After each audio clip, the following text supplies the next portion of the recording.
नाज़िन दाबेची जे क़दीमी बाग भंभोर में कब्ज़ा माफ़िया केतिरियूं ग़ैर क़ानूनी अदावतूं क़ाइमु करे छॾियूं आहिनि, जे सबबि तारीख़ी माग जी सूंहं उजड़ी रही आहे। उन हवाले सां ॾिसूं था शबीर अहमद ख़ासकैली जी ही रिपोर्ट। जीअं त नाज़रीन इन वक़्तु मौजूदु आहियां दाबेची लॻ ससूई जे शहर बंबोर में। ज़ियाउल हक़ जे दौर में जेकी 640 एकड़ जेकी ज़मीन हुई बंबोर जी, उहा वञी 40 एकड़ ज़मीन बची आहे। अचो त इन हवाले सां हिते जे माण्हू सां ॻाल्हि ॿोल कयूं त उन्हनि जो छा चवणु आहे। जी आउं तव्हांखे ॿुधायां त हीउ जेको बंबोर जो तारीख़ी माग आहे 640 एकड़ ज़मीन हुई जेकी कब्ज़ा ग्रुप पारां उन 600 एकड़ ते कब्ज़ो कयो हुयो, जंहिंमें पंहिंजा फार्म हाउस बनाया आहिनि, मुर्गी शेड बनाया आहिनि ऐं काफ़ी हिते लूण जा बि कारखाना बनाया विया आहिनि। त हाणे सुवाल इन ॻाल्हि जो आहे, ज़रूरत इन ॻाल्हि जी आहे त सरदार शाह खे खपे फिल फॉर नोटिस वठे ऐं हुकूमत सिंध खे ऐं अपील थो करियां त ख़ुदा सिंध जी सूंहं तारीख़ी माग आहिनि, सिंध जी जेकी मिल्कियत आहे बंबोर जी उन ते कब्ज़ो फिलफोर ख़तमु करायो वञे। तारीख़ी माग रहियो आहे।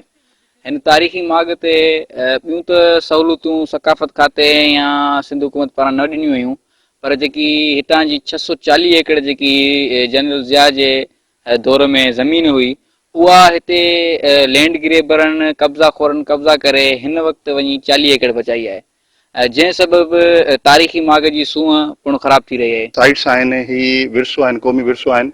हिन में हितां जे लोकल माण्हुनि सां गॾोगॾु गवर्नमेंट जो बि हिकिड़ी ज़िम्मेवारी आहे त हिन खे प्रिज़र्व कयो वञे ऐं जहिड़े नमूने सां हिननि कोशिशि कई आहे। ख़ासि तरह सां जेको असां म्यूज़ियम जे अंदरि 2017 खां बाद में जेकी असां नवां ॾिठी आहे उहा पहिरियां न हुई। 2017 में मां इहे विज़िट कयो, पर अॼु जॾहिं असां विज़िट कयो आहे त हुन में काफ़ी शयूं नयूं नज़र आयूं आहिनि। त तव्हांखे ख़बर आहे सभु त ज़मीन जेका बंबोर जी 640 एकड़ हुई, त 600 एकड़नि ते हिते जेके मक़ामी लैंड ग्रेबर ऐं लैंड माफ़िया हिते कब्ज़ो कई आहे। जेका किले जी ज़मीन हुई, हिन वक़्तु जेका ज़मीन बची आहे असां सिर्फ़ु 40 एकड़ ज़मीन बची आहे, सभु कब्ज़ो करे विया आहिनि। हिते जेका किले जी ज़मीन आहे हाणे उनखे बि कब्ज़े करण जी कोशिशि कई पई वञे। कैमरामैन सां गॾु शबीर अहमद ख़ासकैली, मेहरान टीवी न्यूज़ दाबेची।